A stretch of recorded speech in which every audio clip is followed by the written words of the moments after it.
ನಮಸ್ಕಾರ ವೀಕ್ಷಕರೇ, ಸುಹಾಸಿನಿ ಕಾರ್ಯಕ್ರಮಕ್ಕೆ ಪ್ರೀತಿಯ ಸ್ವಾಗತ. ಡಯಾಬಿಟಿಸ್ ಸಕ್ಕರೆ ಕಾಯಿಲೆ ತುಂಬ ಜನರನ್ನು ಕಾಡುವಂತಹ ಸಾಮಾನ್ಯ ಸಮಸ್ಯೆ ಆಗಿಬಿಟ್ಟಿದೆ.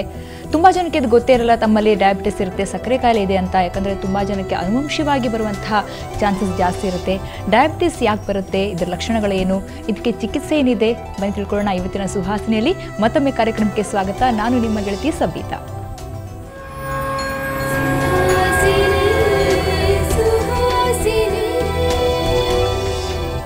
ಡಯಾಬಿಟಿಸ್ ಬಗ್ಗೆ ಮಾತಾಡೋದಕ್ಕೆ ಪಾಸಿಟಿವ್ ಹೋಮಿಯೋಪತಿ ವೈದ್ಯರಾದಂತಹ ಡಾಕ್ಟರ್ ಅಮರ್ಜಿತ್ ನಮ್ಮ ಜೊತೆ ಇದ್ದಾರೆ. ಬನ್ನಿ ಕಾರ್ಯಕ್ರಮ ಶುರು ಮಾಡೋಣ.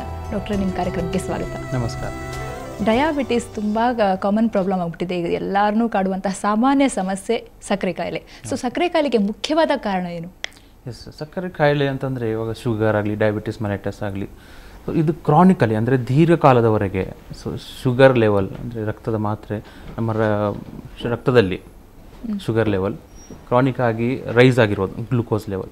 ಸೊ ಆ ಕಂಡೀಷನ್ಗೆ ಒಂದು ಸಂದರ್ಭಕ್ಕೆ ನಾವು ಡಯಾಬಿಟಿಸ್ ಮೆಲಿಟಸ್ ಅಂತ ಕರಿತೀವಿ. ಸೊ ಇದರಿಂದಾಗಿ ಉಂಟಾಗುವ ಸಿಂಪ್ಟಮ್ಸ್ ಅಂದರೆ ಇಮಿಡಿಯೇಟ್ ಆಗಿ ಅನೀಸಿನೆಸ್ ಅಂದರೆ ವೀಕ್ನೆಸ್ ಉಂಟಾಗೋದು, ಸುಸ್ತಾಗುವುದು, ಇನ್ಕ್ರೀಸ್ ಪರ್ಸ್ಪಿರೇಷನ್ಸ್, ಸ್ವೆಟಿಂಗ್ ಜಾಸ್ತಿ ಆಗುವುದು, ಸೊ ಬೇಗ ಬೇಗ ದಣಿವಾಗುವುದು, ಆರೆಲ್ಸ್ ఇంకా ತಲೆನೋವು, ಅನೀಸಿನೆಸ್, ತಲೆ ಚಕ್ರ ಬರೋದು, ಮತ್ತು ಜಾಸ್ತಿಯಾಗಿ ಬಾಯಾರಿಕೆ ಆಗುವುದು, ಇನ್ಕ್ರೀಸ್ ಯೂರಿನೇಷನ್ಸ್ ಹೋಗೋದು, ನೈಟ್ ಟೈಮಲ್ಲೆಲ್ಲ ನಿದ್ರೆ ಬಾರದಿರೋದು, ಲಾಸ್ ಆಫ್ ವೆಯ್ಟ್, ಇವೆಲ್ಲ ಇಂಡಿಕೇಷನ್ಸ್ ಆಗಿರುತ್ತೆ. ಅಥವಾ ಒಂದು ಚಿಕ್ಕ ಗಾಯವಾದಲ್ಲಿ ಕೂಡ ಅದು ಬೇಗ ವಾಸಿ ಆಗದೇ ಇರುವಂಥ ಒಂದು ಸಂದರ್ಭ ಕೂಡ ಅಲ್ಲಿ ಡೆವಲಪ್ ಆಗುತ್ತೆ.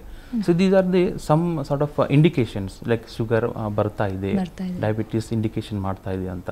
ಸೊ ಅವಾಗ ಇಮಿಡಿಯೇಟ್ ಆಗಿ ಬ್ಲಡ್ ಶುಗರ್ ಲೆವೆಲ್ನ ಚೆಕ್ ಮಾಡಿಸಿದ್ರೆ so they will come to know, ಅವ್ರಿಗೆ ಗೊತ್ತಾಗುತ್ತೆ. ಸೊ ಈ ಶುಗರ್ ಲೆವೆಲ್ ಇವಾಗ ರೈಸ್ ಆಗ್ತಾ ಇದೆ, ಸೊ ಡಯಾಬಿಟಿಸ್ ಬರ್ತಾ ಇದೆ ಅಂತ.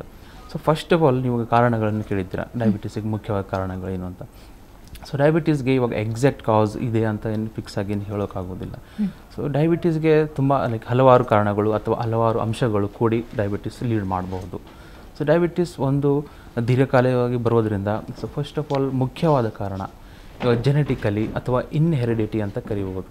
ಸೊ ಜೆನೆಟಿಕಲಿ ಅಂತಂದರೆ ಕೆಲವೊಂದು ಜೀನ್ಸ್ಗಳು ಸೊ ಯಾವ ಪೇರೆಂಟ್ಸ್ ಇದ್ದರೆ, ಪೋಷಕರಲ್ಲಿದ್ದರೆ, ಸೊ ಅದು ಮಕ್ಕಳಲ್ಲಿ ಟ್ರಾನ್ಸ್ಫರ್ ಆಗುವಂಥ ಇರುತ್ತೆ. ಸೊ ಜೆನೆಟಿಕಲಿ ಇವಾಗ ತಾಯಿಗಿದ್ದರೆ ಸೊ 2 to 3% ಚಾನ್ಸಸ್ ಇದ್ದಿರುತ್ತೆ ಸೊ ಮಗುವಿನಲ್ಲಿ ಬರುವಂಥದ್ದು.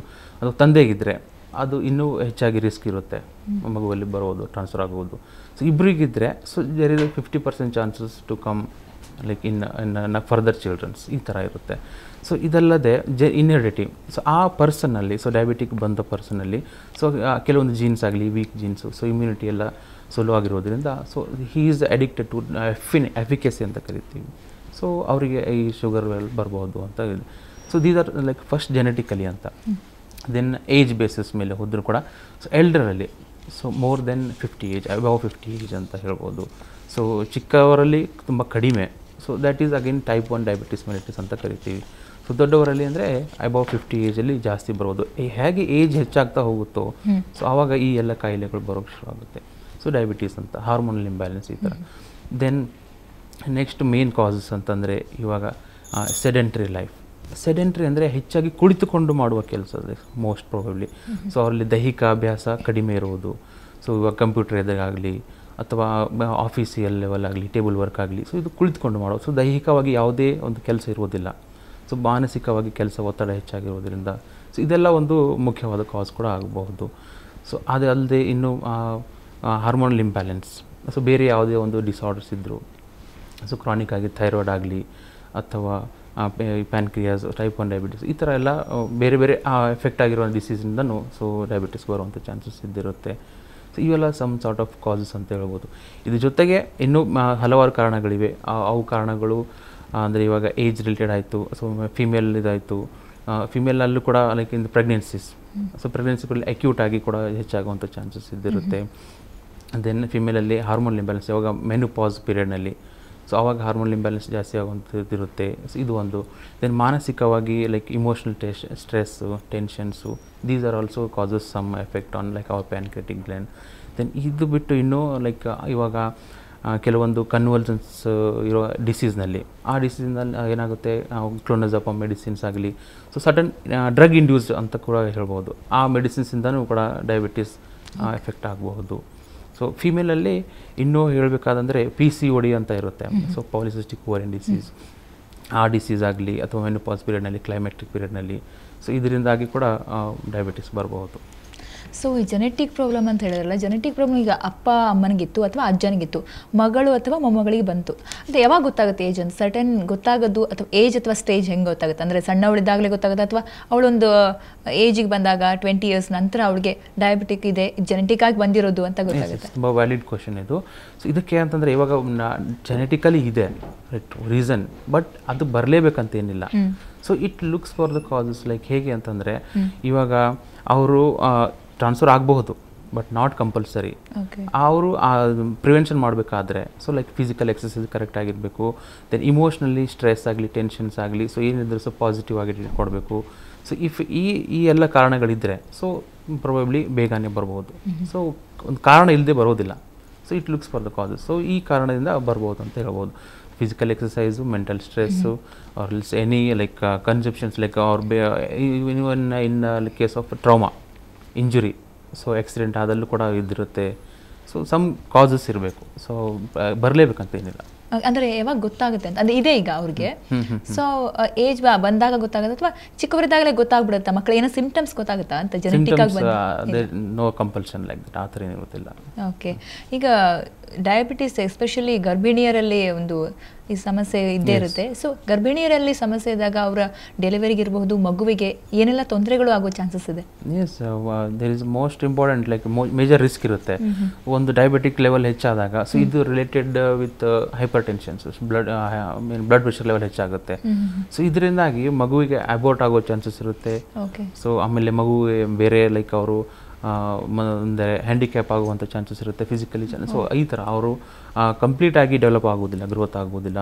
ಆರ್ ಎಲ್ಸ್ ಅಬೋರ್ಷನ್ ಎನಿ ಪೀರಿಯಡಲ್ಲಿ ಆಗ್ಬೋದು. ಸೊ ಬ್ಲಡ್ ಶುಗರ್ ಲೆವೆಲನ್ನು ಮೇಂಟೈನ್ ಮಾಡ್ತಾ ಇರಬೇಕಾಗುತ್ತೆ. ಅವಾಗ ಪ್ರತಿ ಟ್ರೈಮಿಸ್ಟ್ರಲ್ಲಿ ಚೆಕ್ ಮಾಡ್ತಾ ಇರಬೇಕಾಗುತ್ತೆ, ಬ್ಲಡ್ ಶುಗರ್ ಆಗಲಿ, ಥೈರಾಯ್ಡ್ ಲೆವೆಲ್ ಆಗಲಿ. ಸೊ ಇವೆಲ್ಲ ಪ್ರೆಗ್ನೆನ್ಸಿ ಪೀರಿಯಡ್ನಲ್ಲಿ ಕಂಪಲ್ಸರಿ ಆಗಿದ್ದಿರುತ್ತೆ, ಇವೆಲ್ಲ ಚೆಕ್ ಮಾಡೋದು ಶುಗರ್. ಸೊ PCOD ಅಂದರೆ ಪಾಲಿಸಿಸ್ಟಿಕ್ ಓವರಿನ್ ಸಿಂಡ್ರೋಮ್ ಅಥವಾ ಹಾರ್ಮೋನ್ ಇಂಬ್ಯಾಲೆನ್ಸಿಂದ ಸೊ ಹೆಣ್ಮಕ್ಳಲ್ಲಿ ಎಸ್ಪೆಷಲಿ ಇದು ಎಷ್ಟು ಮಟ್ಟಿಗೆ, ಎಷ್ಟು ಪರ್ಸೆಂಟಲ್ಲಿ ಈ ಒಂದು ಡಯಾಬಿಟಿಸ್ಗೆ ಕಾರಣ ಆಗ್ಬೋದು ಅಂತ ಈ ಸಮಸ್ಯೆ? It's not like hormonal imbalance PCOD ಆದಲ್ಲಿ ಬರಲೇಬೇಕಂತ ಏನಿಲ್ಲ, but some chances are there, few percent. So if feel like on 10 to 20% chances we can like in our clinical practice I have found. So ಪ್ರತಿ ಪೇಷಂಟ್ನಲ್ಲಿ, ಪ್ರತಿ PCOD patients ಇದನ್ನ diabetic convert ಆಗಲೇಬೇಕಂತೇನಿಲ್ಲ. So some chances are there because of the hormone imbalance. ಆ PCODಗೋಸ್ಕರ so they will ಅವ್ರು ಏನಾಗ್ತಾರೆ ಅಂದರೆ ಸೊ ಡಯಾಬಿಟಿಕ್ ಮೆಡಿಸಿನ್ಸ್, ಈ ಥರ ಮೆಡಿಸಿನ್ಸ್, ಹಾರ್ಮೋನಲ್ ಮೆಡಿಸಿನ್ಸ್ ಯೂಸ್ ಮಾಡೋದ್ರಿಂದ so it will impact on like pancreatic gland also. ಅದಕ್ಕೋಸ್ಕರ ಬರುವಂಥ ಚಾನ್ಸಸ್ ಇದಿರುತ್ತೆ ಅಷ್ಟೇ. ಮತ್ತು ವರ್ಕಿಂಗ್ ವುಮೆನ್ಗಳಲ್ಲಿ ಒಂದೇ ಕೂತ್ಕೊಂಡು ಕೆಲಸ ಮಾಡೋದು, ದೀರ್ಘಕಾಲ ಕೂತ್ಕೊಂಡು ಕೆಲಸ ಮಾಡೋರು ಇರ್ಬೋದು, ಸ್ಟ್ರೆಸ್ಸಲ್ಲಿ ಕೆಲಸ ಮಾಡೋದು, ಅಂಡರ್ ಸ್ಟ್ರೆಸ್. ಸೊ ಅಂಥವರಲ್ಲಿ ಡಯಾಬಿಟಿಸ್ ಬರುತ್ತೆ ಅಂತ ಹೇಳಿದ್ರಿ ನೀವು ಆವಾಗಲೇ. ಸೊ ಅಂದರೆ ಏನು ಬೇಸಿಸ್ ಮೇಲೆ ಅವ್ರ ಲೈಫ್ ಸ್ಟೈಲ್ ಅಥವಾ ಫುಡ್ಡಿಂದ ಏನಾದ್ರು ಪ್ರಾಬ್ಲಮ್ ಆಗುತ್ತೆ ಅಥವಾ ಟೈಮ್ ಟು ಟೈಮ್ ಊಟ ಮಾಡೋಕ್ಕಾಗಲ್ಲ? Yes, all are there. ಪ್ರತಿಯೊಂದೆಲ್ಲ ಅಲ್ಲೇ ಇದಾಗುತ್ತೆ, ಅನುಸಾರ ಆಗುತ್ತೆ. ಹೇಗೆ ಅಂತಂದರೆ ಇವಾಗ ಒಂದು ಕುಳಿತುಕೊಂಡು ಕೆಲಸ, ಸೊ ಫಿಸಿಕಲ್ ಎಕ್ಸಸೈಸ್ ಇಲ್ಲ. So always like it may leads to like obesity. So ಒಂದು ಒಬೆಸಿಟಿ ಆಗಿರ್ಬೋದು. ಒಬೆಸಿಟಿ ಅದಲ್ಲಿ ಇನ್ಸುಲಿನ್ ರೆಸಿಸ್ಟೆನ್ಸ್ ಹೆಚ್ಚಾಗುತ್ತೆ. ಸೊ ಅದರಿಂದಾಗಿ ಇನ್ಸುಲಿನ್ ಯಾವಾಗ ಜಾಸ್ತಿ ರೆಸಿಸ್ಟ್ ಆದಾಗ ಯುಟಿಲೈಸೇಷನ್ ಕಡಿಮೆ ಆಗುತ್ತೆ. ಸೊ ಇನ್ಸುಲಿನ್ ಲೆವೆಲ್ ಕಡಿಮೆ ಆಗೋ ಚಾನ್ಸಸ್ ಜಾಸ್ತಿ ಒಂದು. ದೆನ್ ಇನ್ನೂ ಅಂತಂದರೆ mental stress. So mind and body is related like with each other. So ಇದರಿಂದಾಗಿ ಏನಾಗುತ್ತೆ, emotional stress, hormonal like imbalance, gland ಮೇಲೆ ಎಫೆಕ್ಟ್ ತುಂಬ ಆಗುತ್ತೆ. ಅವಾಗ ಹಾರ್ಮೋನ್ ಮೇ ಬಿ ಸೀಕ್ರೆಟ್ ಜಾಸ್ತಿಯಾಗಿ ಸೀಕ್ರೆಟ್ ಮಾಡ್ಬೋದು ಅಥವಾ ಲೋ ಆಗಿ ಸೀಕ್ರೆಟ್ ಮಾಡ್ಬೋದು. ಸೊ ಲೋ ಆಗಿ ಸೀಕ್ರೆಟ್ ಮಾಡ್ತಂದರೆ ಸೊ ಲೈಕ್ ಈ ಥರ ಸಿಮ್ಟಮ್ಸ್ ಎಲ್ಲ ಬರೋಕ್ಕೆ ಶುರು ಆಗುತ್ತೆ. ಸೊ ಡಯಾಬಿಟಿಕ್ಸ್ ಈ ಥರ ರಿಲೇಟೆಡ್ ಆಗಿರುತ್ತೆ. ಸೊ ಫಿಸಿಕಲ್ ಎಕ್ಸಸೈಸ್ ಯಾರು ಜಾಸ್ತಿ ಅಲ್ಲಿ at least thrice in a week ಯಾರು ಮಾಡ್ತಾರೋ so they are less chances to get diabetic ಅಂತ ಹೇಳ್ಬೋದು. ಸೊ ಅದಕ್ಕೋಸ್ಕರ ದೈಹಿಕ ಅಭ್ಯಾಸ ತುಂಬ ಇಂಪಾರ್ಟೆಂಟ್ ಆಗಿರುತ್ತೆ.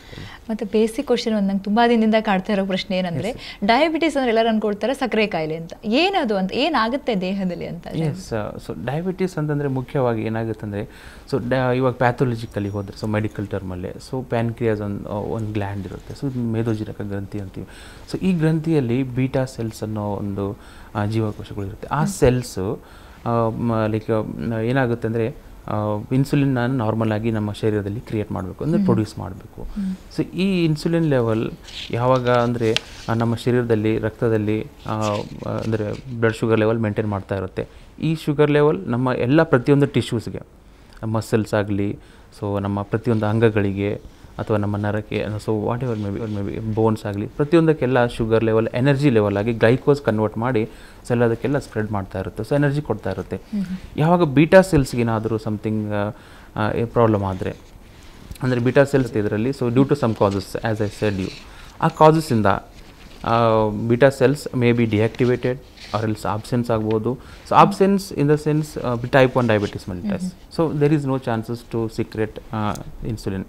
ಸೊ ಇವಾಗ ಡಿಆಕ್ಟಿವೇಟ್ ಆದರೆ ಆರ್ ಎಲ್ಸ್ ಇಂಜೂರ್ಡ್ ಆದರೆ ಆವಾಗ ಏನಾಗುತ್ತೆ, ಇನ್ಸುಲಿನ್ ಲೆವೆಲ್ ಸಡನ್ನಾಗಿ ರೈಸ್ ಆಗುತ್ತೆ. ಇನ್ಸುಲಿನ್ ಲೆವೆಲ್ ಸಡನ್ನಾಗಿ ರೈಸ್ ಆದಮೇಲೆ ಸೊ ಗ್ಲೂಕೋಸ್ ಅಂದರೆ ಶುಗರ್ ಲೆವೆಲ್ ಡೆಫಿನೆಟ್ಲಿ ರೈಸ್ ಆಗಿ diabetic neuropathy, diabetic nephropathy, diabetic cardiopathy ಈ ಥರ ಎಲ್ಲ ಸಿಂಪ್ಟಮ್ಸ್ ಶುರು ಆಗುತ್ತೆ.